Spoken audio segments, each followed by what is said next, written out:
Assalamualaikum warahmatullahi wabarakatuh.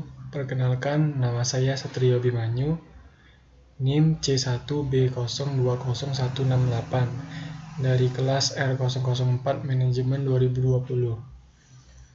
Saya akan mempresentasikan hasil PPT saya yang berjudul Jurnal Penyesuaian Kembali.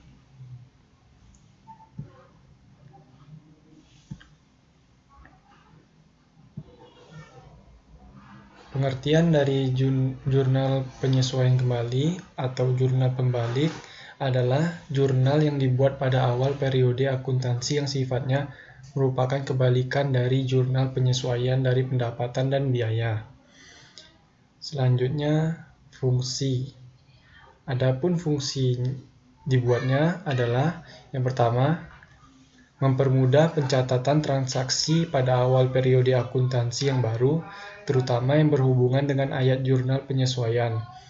2. Menyederhanakan penyusunan jurnal pada periode akuntansi berikutnya.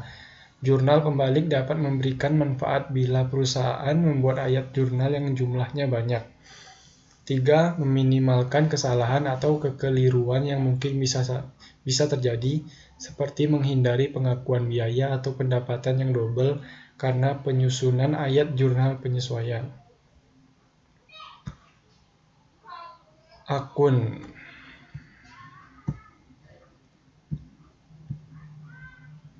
Akun yang dibutuhkan jurnal penyesuaian kembali.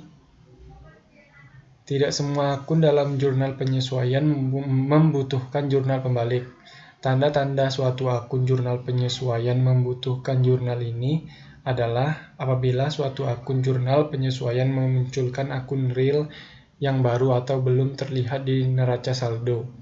Beberapa akun jurnal penyesuaian yang membutuhkan jurnal pembalik antara lain: pertama, beban yang masih harus dibayar. Beban yang masih harus dibayar adalah beban yang masih harus dikeluarkan oleh perusahaan pada akhir periode akuntansi, sehingga beban tersebut masih akan berlanjut pada periode akuntansi berikutnya. Yang kedua, beban yang dibayar di muka atau jika tercatat sebagai beban. Beban yang dibayar di muka adalah beban yang sudah dibayarkan namun belum dicatat sebagai beban pada periode tersebut. Beban dibayar di muka ini biasanya terjadi jika perusahaan membayar biaya transaksi dari pengeluaran perusahaan untuk periode tertentu. Yang ketiga, pendapatan yang masih akan diterima. Pendapatan yang masih akan diterima adalah pendapatan yang sudah terjadi namun karena beberapa alasan belum diakui sebagai pendapatan perusahaan.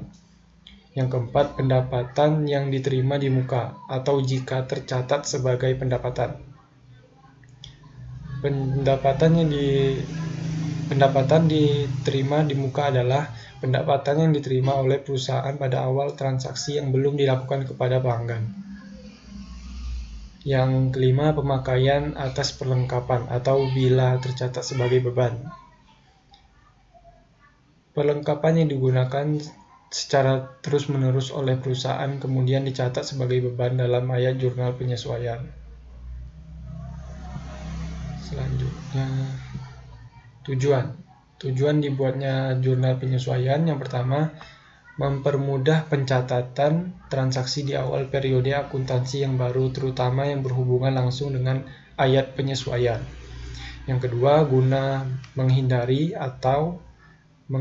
kemungkinan terjadinya kesalahan pencatat dua kali ke dalam akun pada periode selanjutnya, mempermudah pengawasan dan konsisten pencatatan.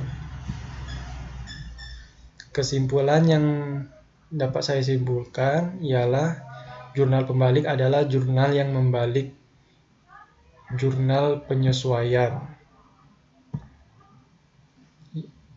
Jika tidak dibalik akan terjadi akun ganda. Dengan kata lain, jurnal yang memiliki istilah lain reverse entry ini yang dibuat pada awal periode akuntansi berikutnya untuk membalik jurnal penyesuaian yang menimbulkan perkiraan real baru.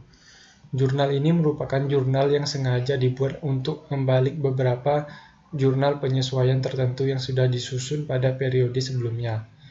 Penyusunan jurnal ini dalam proses atau siklus akuntansi adalah opsional. Terima kasih, itu saja yang dapat saya sampaikan. Wabillahi taufik wal hidayah. Wassalamualaikum warahmatullahi wabarakatuh.